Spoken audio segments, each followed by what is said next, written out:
കരങ്ങൾ ഉയർത്തിക്കൊണ്ട് സ്തുതിക്കട്ടെ. അതിശക്തമായ ആലാപനത്തില് ദൈവമേ മാരക രോഗങ്ങളെ സമർപ്പിച്ച് ഇപ്പോൾ പ്രാർത്ഥിക്കുന്ന കർത്താവേ വസ്തുക്കച്ചവടം നടക്കാത്തവരെ ഈ ആരാധനയിൽ സമർപ്പിക്കുന്നു. കർത്താവേ സാമ്പത്തിക ഭദ്രതയില്ലാത്ത മക്കള്, സാമ്പത്തിക ഞെരുക്കത്തിൽ കഴിയുന്നവര്, പലിശയില്ല കടങ്ങൾ ലഭിക്കാത്ത വിഷയത്തില്, പണയം വെച്ച് തിരിച്ചെടുക്കാൻ പറ്റാത്തവര്, ലോഡിന് അപേക്ഷിച്ച് കിട്ടാത്തവരെ എല്ലാവരെയും സമർപ്പിക്കുന്നു. കർത്താവേ വഴിതെറ്റിയ മക്കളെ സമർപ്പിക്കുന്നു. നീറ്റിന്റെ എക്സാം എഴുതിയിരിക്കുന്ന മക്കളെ സമർപ്പിക്കുന്നു. കർത്താവേ അനുഗ്രഹം ചൊരിയണമേ എന്ന് പ്രാർത്ഥിക്കുന്നു. കർത്താവേ സന്താനരഹിതരെയും ഭവനരഹിതരെയും സമർപ്പിക്കുന്നു. കർത്താവിന്റെ ശക്തി അറിയട്ടെ. കരങ്ങൾ ഉയർത്തി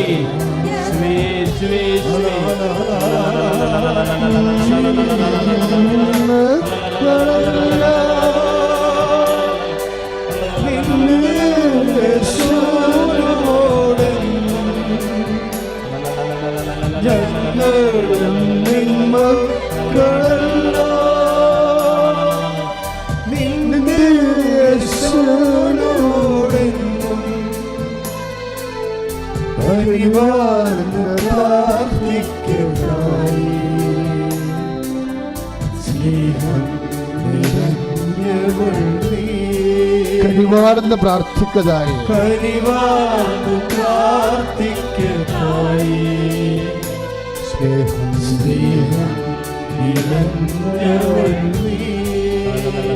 ഞങ്ങളും നിമ്മക്കളും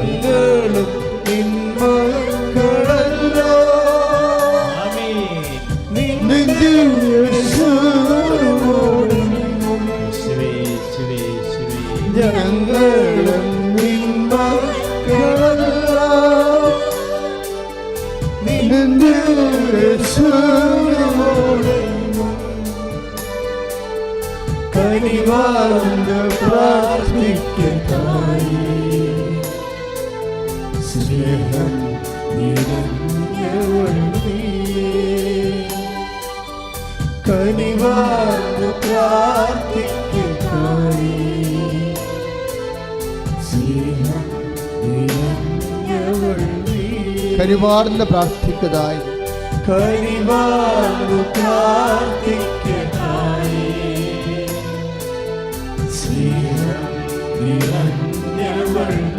ഒരുമിച്ച് കനിവാർന്ന് പ്രാർത്ഥിക്കതായി കനിവാർന്ന് പ്രാർത്ഥിക്കതായി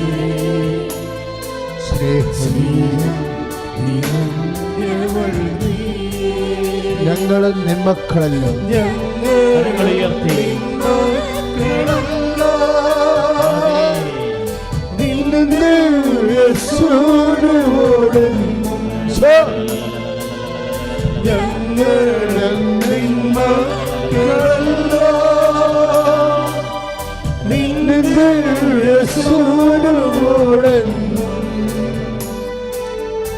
കനിവാർന്ന് പ്രാർത്ഥിക്കതായി സ്നേഹം നിറഞ്ഞവൾ നീയേ. കനിവാർന്ന് പ്രാർത്ഥിക്കതായി കനിവാർന്ന് പ്രാർത്ഥിക്കതായി സ്നേഹം നിറഞ്ഞവൾ നീയേ. ശ്രുതിയുടെ ഹല്ലേലൂയ. കനിവാർന്ന് പ്രാർത്ഥിക്കതായി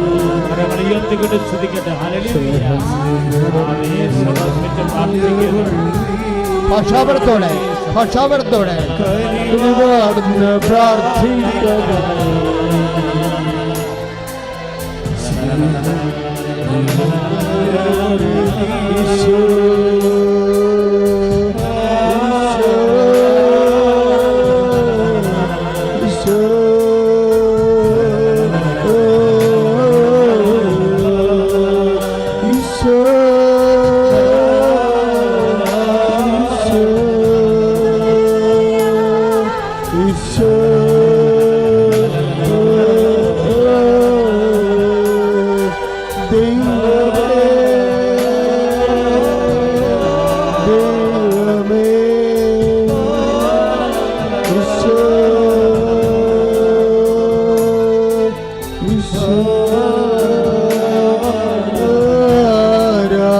ദർശന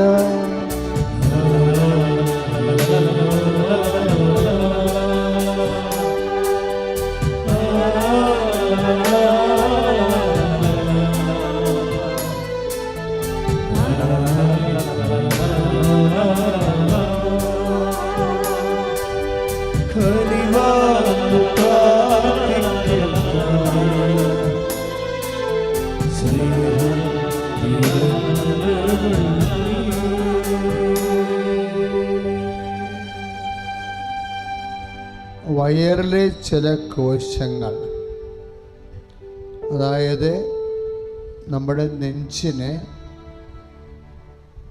ഒരു 6 വിരൽ താഴെ, എന്നാ അവയവമെന്ന് അറിയത്തില്ല, നെഞ്ചിന് 6 വിരൽ താഴെ ഒരു 4 വിരൽ നീളത്തിൽ 2 ഇഞ്ച് വീതിയിൽ കോശങ്ങൾ കളർ മാറിക്കൊണ്ടിരിക്കുന്നു. ആ കളറ് ചാണകത്തിൻ്റെ കളറായി കോശങ്ങൾ മാറിക്കൊണ്ടിരിക്കുന്നു. ആ വ്യക്തിയെ കർത്താവ് സ്പർശിച്ച് സുഖപ്പെടുത്തിക്കൊണ്ടിരിക്കുന്ന ഹല്ലേലൂയ.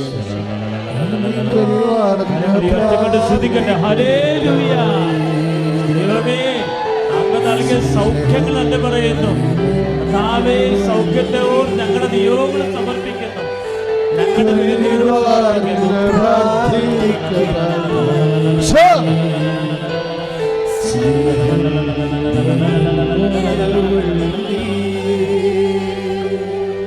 അസ്ഥികളെ സമർപ്പിച്ച് പ്രാർത്ഥിക്കാൻ ആത്മാവ് ആവശ്യപ്പെടുന്നു. അസ്ഥികൾ എന്ന് പറയുമ്പോൾ പ്രത്യേകിച്ച് നെഞ്ചും കൂടിലേക്ക് ഇറങ്ങുന്ന ഭാഗങ്ങളാണ്. അതായത് നടുവെല്ല് വന്നിട്ട് നെഞ്ചും കൂടിലേക്ക് കടിപ്പിക്കുന്ന ഭാഗങ്ങൾ, അവിടെയുള്ള കശേരികൾ, അതായത് ഡിസ്ലൊക്കേറ്റ് ചെയ്ത് പോയാൽ ഇടയ്ക്ക് പിന്നെ നമ്മൾ ഇടും, പക്ഷെ പിന്നെ ഡിസ്ലൊക്കേറ്റ് ചെയ്തു പോകും, ഘടന വിട്ടുപോകും.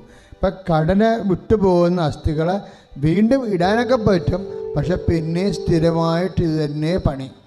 അപ്പം അങ്ങനെയുള്ളത് ശാശ്വതമായി അസ്ഥികളെ അതിൻ്റെ സോക്കറ്റുകളിൽ ഈശോ ഉറപ്പിക്കുന്നു. കൈ അടിച്ച് കർത്താൻ ശ്രമിക്കുക.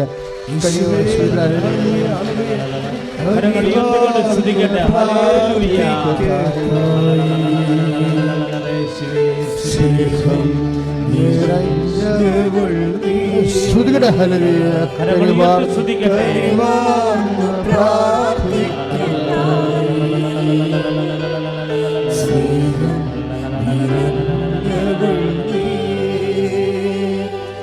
ശരീരത്തിൽ കങ്കാരുവിൻ്റെ കൂട് പോലെയുള്ള സഞ്ചി പോലെയുള്ള ഒരു സഞ്ചി ഭാഗമാണ്.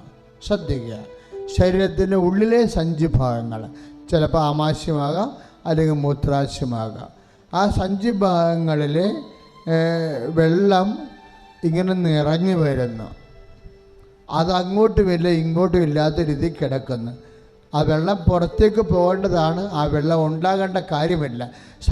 ശരീരത്തിനുള്ളിൽ സഞ്ചിയിൽ വെള്ളം കെട്ടിക്കിടക്കുന്ന രോഗത്തെ കർത്താവ് പരിപൂർണമായി സുഖപ്പെടുത്തുന്ന ഹല്ലേലൂയ.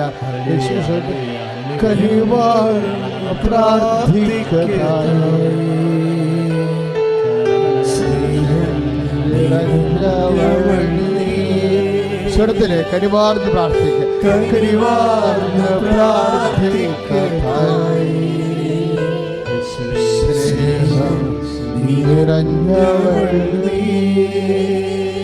അസ്ഥിയും പേശിയും പൊങ്ങി വരുന്ന അസുഖം.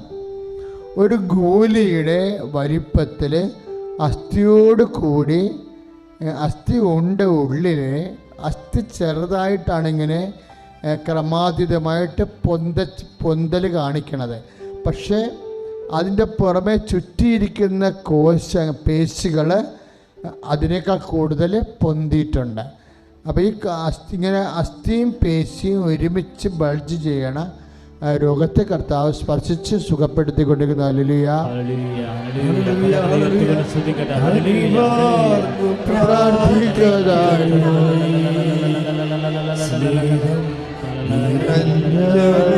ഒരുമിച്ച് പാടും. കരിവാർന്ന്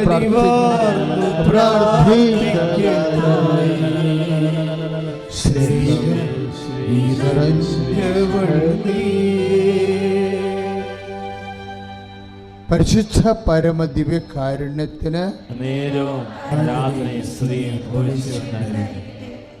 പരിശുദ്ധ പരമ ദിവ്യകാരുണ്യത്തിന് നേരവും ആരാധനയും സ്തുതിയും പുകഴ്ചയുണ്ടായിരിക്കട്ടെ. പരിശുദ്ധ പരമ ദിവ്യകാരുണ്യത്തിന് നേരവും ആരാധനയും സ്തുതിയും പുകഴ്ചയുണ്ടായിരിക്കട്ടെ.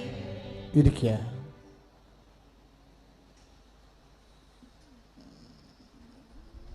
ഇപ്പോൾ ലഭിച്ച സാക്ഷ്യങ്ങൾ നിങ്ങൾ സാക്ഷ്യ സമയത്ത് പറയേണ്ടതാണ്.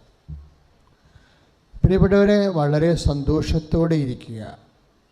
നമ്മൾ വളരെ ഗൗരവതരമായ കുറേ ദൈവിക ഇടപെടലുകൾ പ്രാർത്ഥനാപൂർവം ശ്രദ്ധിക്കായിരുന്നു. ദൈവികമായ കുറേ ഇടപെടലുകൾ, ദൈവത്തിൻ്റെ ഇടപെടലിൻ്റെ ഒരു സന്നിധാനത്തിലാണ് എൻ്റെ മക്കൾ നിൽക്കുന്നത്. ഇപ്പോൾ നിങ്ങൾ ശരിക്കും ഉള്ളിലൊന്ന് പ്രാർത്ഥിച്ചേ, കർത്താവായ ദൈവമേ, കർത്താവായ ദൈവമേ, ഓ ദിവ്യകാരുണ്യമേ, ഓ ദിവ്യകാരുണ്യമേ, ഞങ്ങളുടെ വിശ്വാസത്തെ അങ്ങയിലുള്ള ഞങ്ങളുടെ വിശ്വാസത്തെ കൃത്യമാക്കണമേ.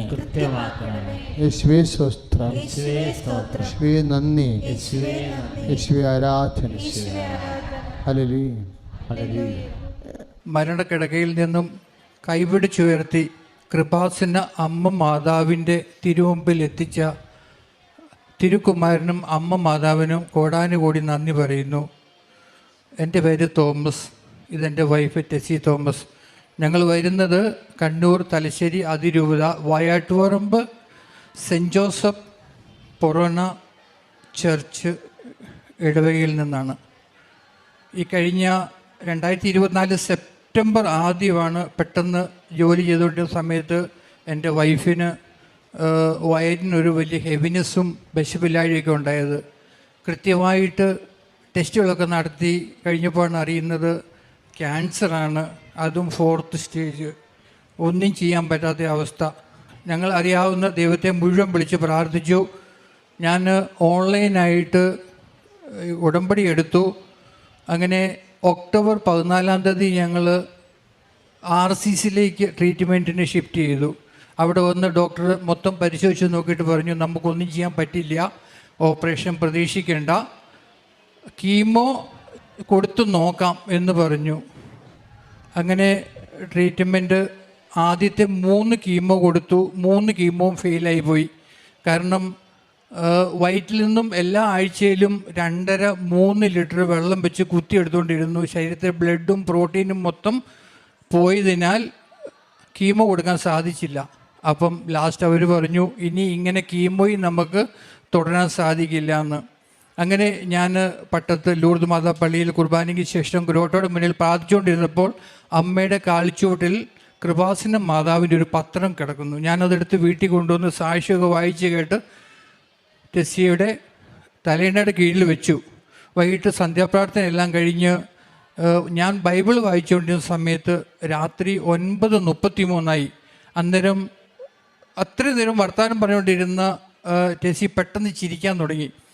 ചിരിച്ച് എനിക്കും ആകപ്പാടെ വിഷമം തോന്നി. ഞാൻ ചോദിച്ചു, എന്തു പറ്റി? അപ്പോൾ ടെസ്സി പറഞ്ഞു, വന്നു എന്ന്. ഞാൻ ചോദിച്ചു, ആര് വന്നു? ഈശോയാണോ വന്നത്? അല്ല, പിന്നെ ആരാ വന്നത്? അപ്പോൾ എനിക്കും വളരെ ആകാംക്ഷ തോന്നി. ഞാൻ പെട്ടെന്ന് തലേണ കീഴിൽ നിന്നും കൃപാസന മാതാവിൻ്റെ പത്രം എടുത്ത് നോക്കുമ്പോൾ മാതാവിൻ്റെ ഫോട്ടോ ആണ്. ഇതേ ഫോട്ടോയാണ് ആ പത്രത്തിലുണ്ടായിരുന്നത്. അപ്പോൾ അവൾ പറഞ്ഞു, അതെ ഇതാ വന്നേ. ഞാൻ ചോദിച്ചു, എന്തു പറഞ്ഞു? എന്നെ ചിരിച്ചു കാണിച്ചു, എന്നെ തലകൊണ്ട് ആംഗ്യം കാണിച്ചു, മാടി വിളിച്ചു. കുറച്ചു നേരം ചിരിച്ചു കഴിഞ്ഞപ്പോഴത്തേക്കിന് ഞാൻ വിളിച്ചു, കണ്ണ് തുറന്നു. അങ്ങനെ ആ രാത്രി കഴിഞ്ഞു പോയി. പിറ്റേ ദിവസം രാവിലെ എഴുന്നേറ്റപ്പോൾ എന്നോട് പറഞ്ഞു, നമ്മൾ ഇവിടെയല്ല, ഹോസ്പിറ്റലിലുമല്ല. അപ്പം ഞാൻ ചോദിച്ചു, എവിടെയാ? ഏതോ പള്ളിയോട് ചേർന്നുള്ള ഏതോ റൂമിലാണ് നമ്മൾ താമസിക്കുന്നത്. അപ്പോഴേ എനിക്ക് തോന്നി, അമ്മ മാതാവ് ഉറപ്പായിട്ടും ഞങ്ങളുടെ ജീവിതത്തിൽ ഇടപെട്ടു എന്ന്. അങ്ങനെ 3-ാം തീയതി ആയിരുന്നു, നവംബർ 3-ാം തീയതി. നവംബർ 5-ാം തീയതി ഞാനിവിടെ വന്നു, ഉടമ്പടി എടുത്തു. വെഞ്ചരിച്ച വസ്തുക്കളൊക്കെ ഞാൻ കൊണ്ടുപോയി. ദിവസവും ടെസ്സിയുടെ വയറെ പുരട്ടുമായിരുന്നു. പിന്നെ നമ്മുടെ അമ്മ മാതാവിൻ്റെ ലോക്കറ്റ് ശരീരത്തിൽ വെച്ച് 51 വിശ്വാസ പ്രമാണം എന്നും ചൊല്ലിയിട്ട് കടന്നു. അങ്ങനെ തുടർന്നുകൊണ്ടിരുന്ന സമയത്താണ് കീമോ കണ്ടിന്യൂ ചെയ്യാൻ പറ്റില്ലാത്ത അവസ്ഥ വന്നു. ഞാൻ ഡിസംബർ 16 തീയതി ഇവിടെ വന്നു. ജോസഫ് അച്ഛനെ കണ്ടു. എനിക്ക് ടോക്കൺ കിട്ടി. ഞാനൊരു ഫോട്ടോയും കൊണ്ടാണ് വന്നത്. പിന്നെ ആശുപത്രിയുടെ ഡോക്യുമെൻറ്റ്സും ഉണ്ടായിരുന്നു. അച്ഛനെ കാണിച്ചു. അച്ഛൻ ആ ഡോക്യുമെൻറ്റ്സും ഫോട്ടോയും അമ്മ മാതാവിൻ്റെയും തിരുകുമാരൻ്റെയും സ്വരൂപത്തിൽ ഏറെ നേരം വെച്ച് പ്രാർത്ഥിച്ചു. അപ്പം ഞാൻ ഓർത്ത് അച്ഛൻ എന്നോട് എന്തെങ്കിലും പറയുമായിരിക്കും. അച്ഛനൊന്നും മിണ്ടിയില്ല. അവസാനം ഫോട്ടോയിൽ വെഞ്ചരിച്ച തൈലം പുരട്ടി ആശീർവദിച്ച് എനിക്ക് തന്നിട്ട് തല കൊണ്ട് പൊക്കോളാൻ കാണിച്ചു. ഞാൻ പോയി. ഞാനത് അതേപടി ഡ്രൈ ആകാതെ അതേപടി തിരുവനന്തപുരത്തായിരുന്നു താമസിക്കുന്നത്. തിരുവനന്തപുരത്ത് അവിടെ ചെന്നിട്ട് ഇവിടെ വയറെ വെച്ച് പ്രാർത്ഥിച്ചു. അതിന് ശേഷം പിന്നെ വയറ്റിൽ വെള്ളം കെട്ടുന്നത് പിന്നെ ഉണ്ടായിട്ടില്ല. ലാസ്റ്റ് ചങ്കിൽ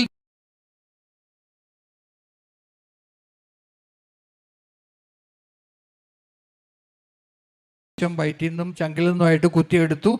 ഇനി പ്രതീക്ഷകളെല്ലാം അസ്തമിച്ചുകൊണ്ടിരിക്കുകയാണെന്ന് പറഞ്ഞു. എന്തായാലും അതോടുകൂടി പിന്നെ ഒരു തുള്ളി വെള്ളം പോലും ടെസ്സിയുടെ ശരീരത്തിൽ നിന്ന് കുത്തിയെടുത്തിട്ടില്ല. തന്നെയല്ല, ശരീരം മുഴുവനും വീർത്ത് നീര് വെച്ച് കാലിൻ്റെ 2 കാലിലേക്കൂടെയും രോമക്കുത്ത് വഴി കണ്ണുനീര് പോലത്തെ വെള്ളം ഇങ്ങനെ ഒഴുകിക്കൊണ്ടിരിക്കുകയായിരുന്നു. അങ്ങനെ അവസാനം അവിടെ വ്രണമായി. എന്തായാലും അതിനുശേഷം പെട്ടെന്ന് നീര് വലിഞ്ഞു. വ്രണങ്ങളെല്ലാം ഉണങ്ങി തുടങ്ങി. പ്രാർത്ഥിച്ചു. 4ാമത്തെ കീമോയ്ക്ക് വീണ്ടും അവർ റെഫർ ചെയ്തു. അമ്മ മാതാവിൻ്റെ ശക്തിയായ ഇടപെടലാൽ 4ാമത്തെ കീമോ മുഴുവൻ കൊടുക്കാൻ സാധിച്ചു. കാരണം കംപ്ലീറ്റ് ഇമ്പോർട്ടൻ്റ് മെഡിസിൻ എല്ലാം കൊടുക്കാൻ പറ്റി. അപ്പോൾ ഞാൻ അമ്മയോട് പറഞ്ഞു, അമ്മേ, ജീവനോടെ എനിക്ക് തിരിച്ചു തന്നാൽ അമ്മയുടെ തിരുസന്നിധിയിൽ വന്നതിന് ശേഷം മാത്രമേ എൻ്റെ സ്വഭവനത്തിലേക്ക് ഞങ്ങൾ തിരിച്ചു പോവുകയുള്ളൂ. അപ്പം ഞങ്ങൾ പ്രാർത്ഥിക്കുമായിരുന്നു, ഈശോയെ അവിടുത്തെ തിരു രക്തത്താൽ ടെസ്സിയെ കഴുകി ശുദ്ധീകരിക്കണമെന്ന്. എന്തായാലും 4ാമത്തെ കീമോ കഴിഞ്ഞു. ഇതിനിടയ്ക്ക് ഓപ്പറേഷന് വേണ്ടിയിട്ട് സർജറിക്ക് വിട്ടുകൊടുത്തപ്പോൾ അവരത് തിരിച്ചു വിട്ടു. 5ാമത്തെ കീമോയും ഫുള്ള് കഴിഞ്ഞു. വീണ്ടും സർജറിക്ക് വിട്ടു. അവിടെ ചെന്നപ്പോൾ ഞാൻ വെഞ്ചരിച്ച് ഉപ്പുണ്ടായിരുന്നു. ആ ഉപ്പ് എൻ്റെ കൈവശം തന്ന ഫയലിലും ആ ടേബിളിലും ഒരു തുള്ളി വിതറി. എന്തായാലും ഡോക്ടർ കണ്ടു. അന്നേരം ഡേറ്റ് തന്നു, ഫെബ്രുവരി 15. ഇനിയും കടമ്പകൾ ഏറെയുണ്ട്. അനസ്തേഷ്യയുടെ സർട്ടിഫിക്കറ്റ് വേണം. അനസ്തേഷ്യയുടെ അരികെ പോയപ്പോഴും ഞാൻ ഇതേപടി തുടർന്നു. അവിടെ ചെന്നും ഇതേ ചെയ്തപ്പം അനസ്തേഷ്യയും പറഞ്ഞു, ഫിറ്റ്നസ് സർട്ടിഫിക്കറ്റ് തന്നു. അങ്ങനെ ഫെബ്രുവരി 15 ഡേറ്റിലേക്ക് ഞങ്ങൾ ഓപ്പറേഷൻ അടുക്കുകയാണ്.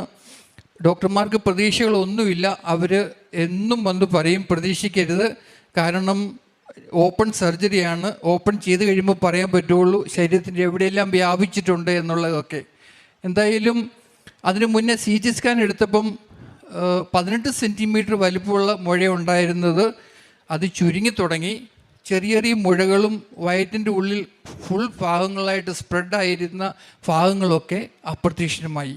അതോടുകൂടി ഡോക്ടർമാർക്കും ഭയങ്കര ഒരു എക്സ്പെക്റ്റേഷൻ വന്നു, നമുക്ക് ചെയ്യാമെന്ന്. പക്ഷേ എന്നാലും കുടലിൽ വ്യാപിച്ചോ കരളിൽ വ്യാപിച്ചോ എന്നുള്ള അറിയത്തില്ലായിരുന്നു. അപ്പോൾ അവർ പറഞ്ഞു, ഞങ്ങൾ മാക്സിമം ട്രൈ ചെയ്യാം, പറ്റിയില്ലെങ്കിൽ നമ്മൾ തിരിച്ച് തുന്നിക്കെട്ടി വെക്കും, പിന്നെ നമുക്ക് കീമോ എന്തെങ്കിലുമൊക്കെ ചെയ്ത് കുറച്ചാൾ തള്ളി നീക്കി പോകാം. അങ്ങനെ എനിക്ക് ആഗ്രഹം ഉണ്ടായിരുന്നു, ഓപ്പറേഷൻ തിയേറ്റർ കയറ്റുമ്പോഴും അമ്മ മാതാവിൻ്റെ വെഞ്ചരിച്ച ആ ഉപ്പ് അവിടെ ശരീരത്തിലുണ്ടായിരിക്കണമെന്ന്. പക്ഷെ നിങ്ങൾക്കറിയാമല്ലോ, മേജർ ഓപ്പറേഷൻ തിയേറ്ററാണ്, അവിടെ കയറ്റിക്കൊണ്ട് പോകുക എന്നുള്ളത് വളരെ ബുദ്ധിമുട്ടുള്ള കാര്യമാണ്. എങ്കിലും അമ്മ എനിക്കൊരു വഴി കാണിച്ചു തന്നു. ആ വഴിയിലൂടെ ഞാൻ ഒരു നുള്ള് ഉപ്പ് ടെസ്സിയുടെ ശരീരത്തിൽ വെച്ചു. ഓപ്പറേഷൻ തിയേറ്ററിൽ കയറി. 2ാമത്തെ ഓപ്പറേഷനായിരുന്നു. അന്ന് 6 ഓപ്പറേഷനുണ്ട്. 10:30 ആയപ്പോൾ കയറ്റി. 11:30 ആയപ്പോഴത്തേക്കിന് ഡോക്ടർമാർ അങ്ങോട്ടും ഇങ്ങോട്ടും ഓടാൻ തുടങ്ങി. എനിക്കും ആവലാതിയായി. ഒത്തിരി പേര് പുറത്തിരിപ്പുണ്ട്. എനിക്ക് തോന്നി എന്തോ പ്രശ്നമുണ്ടല്ലോ എന്ന്. എന്തായാലും 1 മണിയായപ്പം പിന്നെ എനിക്ക് സന്തോഷമായി, കാരണം സക്സസ് ആയിക്കൊണ്ടിരിക്കുക എന്നുള്ളത്. അങ്ങനെ 5:30 മണിയായപ്പോൾ മെയിൻ ഡോക്ടറുമായിട്ട് ടീം ഇറങ്ങി വന്നിട്ട് പറഞ്ഞു, സർജറി സക്സസ് ആയി, കുഴപ്പമൊന്നുമില്ല, ശരീരത്തിന് മറ്റ് വ്യാപങ്ങളൊന്നും വ്യാപിച്ചിട്ടില്ല, കുടൽ സേഫാണ്, കരൾ സേഫാണ്. ബട്ട് നമ്മുടെ ബ്ലാഡറിലേക്ക് ഇത് വ്യാപിച്ചിട്ടുണ്ടായിരുന്നു. അത് കാരണം ബ്ലാഡറിൻ്റെ കുറച്ച് ഭാഗങ്ങൾ കട്ട് ചെയ്ത് ഒഴിവാക്കിയെടുത്തു എന്ന് പറഞ്ഞു. എന്തായാലും ദൈവകൃപ കൊണ്ട് ഓപ്പറേഷൻ സക്സസ് ആയി. അന്ന് പിന്നീട് നടത്തേണ്ടിയിരുന്ന 4 ഓപ്പറേഷൻ ക്യാൻസലായി പോയി. എന്നാലും ജീവനോടെ എൻ്റെ ജീവിത പങ്കാളി എനിക്ക് തിരിച്ചു തന്നു. ഞങ്ങൾ അതിനുശേഷം മാർച്ച് 23 അവിടുന്ന് ഡിസ്ചാർജായി. 26 രാവിലെ 5:30 മണിക്ക് ഇവിടെ വന്ന് പള്ളി തുറന്ന സമയത്ത് കുറച്ച് ഇൻഫെക്ഷൻ്റെ പ്രശ്നമുള്ളതുകൊണ്ട് ആദ്യം തന്നെ വന്ന് തുറന്ന് കയറി അമ്മയ്ക്ക് നന്ദി പറഞ്ഞ് തിരിയും കത്തിച്ച് ഞങ്ങൾ വേഗം തിരിച്ചുപോയി. അതിനുശേഷം 4 മാസം കഴിഞ്ഞ് ഇന്നലെ റിവ്യൂ ആയിരുന്നു. ഇന്നലത്തെ റിവ്യൂവിന് ഞങ്ങൾ ഹോസ്പിറ്റലിൽ പോയി. ഹോസ്പിറ്റലിൽ ചെന്ന് കഴിഞ്ഞപ്പോൾ ബ്ലഡ് ടെസ്റ്റ് റിസൾട്ടെല്ലാം എൻ്റെ കയ്യിലുണ്ട്. അവർക്ക് തന്നെ ഭയങ്കര അത്ഭുതമായി പോയി. കാരണം ഇതുപോലെ അത്യാസന്ന നിലയിലായിരിക്കുന്ന ടെസ്റ്റിയെ കണ്ടപ്പോൾ അന്നേരത്തെ അവസ്ഥയല്ല ഇത്. ഇപ്പം ആൾ 70% ഉഷാറായി. അന്നേരം ജീവൻ പോലും ഇല്ലായിരുന്നു, അങ്ങനെ അവസ്ഥയായിരുന്നു. എനിവേ എന്തായാലും അവർക്ക് ഭയങ്കര അത്ഭുതമായിപ്പോയി. ഇതൊരു മിറാക്കിൾ തന്നെയാണ്. അപ്പോൾ ഞാനവിടെ ട്രീറ്റ്മെൻറ്റ് ചെയ്യുന്ന ആ നിമിഷം തൊട്ടേ, കാരണം ഞാൻ അവിടെ എൻ്റെ കൃപാസന പത്രം എല്ലാവർക്കും കൊടുക്കുമായിരുന്നു. ആദ്യം എൻ്റെ മോളെ കൊണ്ട് കുടിപ്പിച്ചത് മടി കാണിച്ചു. അപ്പോൾ അച്ഛൻ പറഞ്ഞു, ആൻറ്റിമാരും മോളും അവരും അയൽക്കാരൊന്നും അല്ല പത്രം വിതരണം ചെയ്യേണ്ടത്, സ്വന്തം കൊടുക്കണമെന്ന്. അങ്ങനെ ഞാൻ എൻ്റെ സ്വന്തം അനുഭവം മറ്റുള്ളവരോട് പറഞ്ഞു കൊടുത്തതിന് ശേഷം ഞാൻ പത്രം അവർക്ക് 2 കൈ നീട്ടി കൊടുത്തു. അത് കൊടുക്കുന്ന വിശ്വാസപ്രവണം ചൊല്ലിക്കൊണ്ടായിരുന്നു. 2 കൈ നീട്ടി എല്ലാവരും സ്വീകരിച്ചു. എന്തായാലും അവർക്ക് അറിയാമായിരുന്നു ഞങ്ങൾ കൃപാസന മാതാവിൻ്റെ പള്ളിയിൽ പോകുന്നുണ്ടെന്നും പ്രാർത്ഥിക്കുന്നുണ്ടെന്നും. കാരണം അവിടെ എല്ലാവർക്കും അതൊരു സുപരിചിതമാണ്. കൃപാസനം RCC കോളേജിൽ, മെഡിക്കൽ കോളേജിൽ എല്ലാവർക്കും അറിയാം കൃപാസന മാതാവ്. അവിടെ ചെന്ന് കഴിഞ്ഞാൽ കൃപാസന മാതാവിൻ്റെ പത്രമേ ഉള്ളൂ കിട്ടാൻ. എന്തായാലും അത് കഴിഞ്ഞു. ഇന്നലെ ഞങ്ങൾ പോയി ഡോക്ടറെ കണ്ടു, ചെക്കപ്പെല്ലാം കഴിഞ്ഞു, എല്ലാം നോർമലാണെന്ന് പറഞ്ഞു. ഇന്നിപ്പോൾ ഞങ്ങൾ തിരിച്ച് വീണ്ടും അമ്മയുടെ അരികിൽ എത്തിയിരിക്കുകയാണ്. നന്ദി പറയുകയാണ്. വെറും നന്ദിയല്ല, എത്ര മാത്രം നന്ദി പറഞ്ഞാലും മതിയാവില്ല. കാരണം കൃപാസന മാതാവ് യേശുവിൻ്റെ തിരുരക്തത്താൽ കഴുകി ശുദ്ധീകരിച്ച് പൂർണ്ണ രോഗശാന്തി നൽകി ഞങ്ങൾക്ക് തിരിച്ചു തന്നിരിക്കുന്ന എൻ്റെ ജീവിത പങ്കാളിയാണ്. പിന്നെ 26 ഇവിടെ ഞങ്ങൾ വരുമ്പോൾ അതിലും വലിയ അത്ഭുതം എന്ന് പറഞ്ഞാൽ എൻ്റെ മക്കൾ എല്ലാവരും കൂടുതലുണ്ടായിരുന്നു. 3 മക്കളാണ്. മക്കളും മക്കളുടെ പേരക്കുട്ടികളും കുടുംബം എല്ലാവരോടും കൂടി ഒരുമിച്ച് വന്നിട്ടാണ് ഞങ്ങൾക്കിവിടെ അമ്മയെ സ്തുതിച്ച് ആരാധിച്ച് നന്ദി പറയാൻ സാധിച്ചത്. അതുപോലെ പെൺകുട്ടികൾ 2 പേരും ഉടമ്പടി എടുത്തിട്ടാണ് പോയത്. ഇന്നിപ്പം ഞങ്ങളിവിടെ എത്തിയിരിക്കുന്നത് റിവ്യൂ കഴിഞ്ഞ് വന്നിട്ടാണ്. അപ്പം അമ്മയും തിരുക്കുമാരനും നൽകിയ വലിയ അനുഗ്രഹത്തിന് നന്ദി പറയാൻ വേണ്ടി, സാക്ഷ്യപ്പെടുത്താൻ വേണ്ടി ഞങ്ങൾ വന്നിരിക്കുന്നത്. എന്നെക്കൊണ്ട് ഞങ്ങൾക്ക് കഴിഞ്ഞ 6-7 മാസമായിട്ട് ജോലിയൊന്നുമില്ല, ഇവക്കും ജോലിയില്ല. എൻ്റെ ജോലി കളഞ്ഞിട്ട് ഞങ്ങൾ തിരുവനന്തപുരത്ത് കഴിയാണ്. അപ്പം സാമ്പത്തികമായിട്ട് സഹായിക്കാൻ പറ്റിയില്ല, പൊതിച്ചോറ് മേടിച്ചു കൊടുക്കാൻ പറ്റില്ല, എപ്പോഴും ഇവിടെ കൊടുത്തത് തന്നെയാണ്. എന്നിരുന്നാലും ഞാൻ ചെയ്യുന്നത് ഭൂമിയിലേക്ക് പിറന്ന് വീഴുന്ന നിമിഷം തൊട്ട് ക്യാൻസർ രോഗത്തിന് അടിമപ്പെട്ട് അവിടെ വരുന്ന 10 ദിവസം പ്രായമായ കുഞ്ഞുങ്ങൾ മുതലുണ്ട്. അവരെ കാണുമ്പോൾ നമ്മുടെ ചങ്ക് പൊട്ടിപ്പോവും. അവർക്കൊക്കെ വേണ്ടി ഞാൻ പ്രാർത്ഥിക്കുവാൻ നിരന്തരമായിട്ടിരുന്ന് ഞാൻ പ്രാർത്ഥിക്കും. ദൈവമേ, ഞങ്ങൾക്ക് ഇത്രയും ജീവിതം ഞങ്ങൾക്ക് തന്നല്ലോ, ഈ കുഞ്ഞുങ്ങളെ ശിക്ഷിക്കരുതെന്ന് അവർക്ക് വേണ്ടി പ്രാർത്ഥിക്കുമായിരുന്നു. അതുപോലെ പത്രം വിതരണം ചെയ്യും. പിന്നെ എൻ്റെ ഇളയ മോളുണ്ടായിരുന്നു. അവൾ ഇങ്ങനെ പരുതി നടന്നിട്ട് സാമ്പത്തികമായിട്ട് നന്നെ മോശമായ ഫാമിലിയോട് കണ്ടിട്ട് എന്നോട് പറയും, ഡാഡി അവർക്ക് എന്തെങ്കിലും നമുക്ക് കൊടുക്കാം. അങ്ങനെ എന്നെക്കൊണ്ട് പറ്റുന്ന പോലെ ഇല്ലായ്മയിൽ നിന്ന് ഉണ്ടാക്കിയിട്ട് ഞാൻ ചെറിയൊരു സഹായം കൊടുത്തിട്ടുണ്ട്. പിന്നെ അന്നൊരു വാഗ്ദാനം ചെയ്തായിരുന്നു, എൻ്റെ ജീവിത പങ്കാളിയെ എനിക്ക് തിരിച്ചു തന്നാൽ ഇനി ഒരു തുള്ളി മദ്യം പോലും ഞാൻ കഴിക്കില്ല എന്ന്. സാഹചര്യം ഉണ്ടായിട്ടും ഞാൻ കഴിച്ചിട്ടില്ല, ഇനിയും കഴിക്കുകയില്ല. ഇനി എൻ്റെ ഉള്ള ആഗ്രഹം എന്ന് പറഞ്ഞു കഴിഞ്ഞാൽ എല്ലാ ദിവസവും വിശുദ്ധ കുർബാനയിൽ പങ്കെടുക്കണം, വിശുദ്ധ കുർബാന സ്വീകരിക്കണം. അതിന് ഒത്തിരി കടമകളുണ്ട്. ജോലിക്ക് പോകാൻ പറ്റില്ല, ജോലിക്ക് പോയാൽ സമയത്ത് നമുക്ക് കുർബാനയ്ക്ക് പോകാൻ പറ്റില്ല, അങ്ങനെ ഒത്തിരി ഉണ്ട്. അപ്പം ദൈവമാതാവിൻ്റെ കരങ്ങളിൽ ഞങ്ങൾ സമർപ്പിച്ചിരിക്കുകയാണ്. ആ കാര്യവും സന്തോഷപൂർവ്വം അമ്മ മാതാവ് തിരുക്കുമാരനോട് ഞങ്ങൾക്ക് സാധിച്ചു തരുമെന്ന് ഞാൻ പൂർണ്ണമായിട്ട് വിശ്വസിക്കുകയാണ്. എൻ്റെ ജീവിത പങ്കാളിക്ക് ഞാൻ കൊടുക്കാം. 3 മാസം കൂടെ ഞാൻ ജീവിക്കുകയുള്ളൂ എന്ന് പറഞ്ഞിടത്താണ് ഞാനിപ്പോൾ ഈ 7 മാസം കഴിഞ്ഞപ്പോൾ ഇവിടെ വന്ന് നിങ്ങളുടെ മുമ്പിൽ ഈ മാതാവിൻ്റെ അനുഗ്രഹത്തെ, മാതാവിന് എത്ര എൻ്റെ മരണം വരെ നന്ദി പറഞ്ഞാലും തീരാത്ത അനുഗ്രഹമാണ് എൻ്റെ അമ്മ എനിക്ക് നൽകിയിരിക്കുന്നത്. ഇതിൽ എങ്ങനെ നന്ദി പറയണം, എത്ര നന്ദി പറഞ്ഞാലും തീരുകയില്ല. അതുപോലെ ഉള്ള അനുഗ്രഹമാണ് എനിക്കിപ്പം കിട്ടിയിരിക്കുന്നത്. ഞാനിപ്പോൾ ജീവിച്ചിരിക്കുന്നത് എൻ്റെ മാതാവിൻ്റെയും തിരുക്കുമാരൻ്റെയും അനുഗ്രഹം കൊണ്ട് മാത്രമാണ്. ഒരിക്കലും ഞാനും മരണത്തിന് വേണ്ടി എന്നെ തന്നെ എടുത്തിരുന്നു. പക്ഷേ കാരണം ഒരു ഹോപ്പും ഇല്ല. എനിക്കും അത് മനസ്സിലായി. ഫസ്റ്റൊന്നും എനിക്ക് അറിയില്ലായിരുന്നു എനിക്ക് ഇത്ര സീരിയസ് ആണെന്നുള്ളത്. ക്യാൻസർ ആണെന്ന് മനസ്സിലായി, പക്ഷേ ഫസ്റ്റ് സ്റ്റേജ് ആണെന്നാണ് ഇവരൊക്കെ എന്നോട് പറഞ്ഞിരുന്നത്. പക്ഷേ ലാസ്റ്റ് ലങ്സിൽ നിന്നും വെള്ളം കുത്തിയെടുത്ത് കഴിഞ്ഞപ്പോൾ എനിക്ക് മനസ്സിലായി ഇനി ഇത് നമ്മൾ ഉദ്ദേശിക്കുന്ന പോലെയൊന്നും അല്ല. പക്ഷേ മാതാവ് എനിക്ക് ധൈര്യം തന്നു.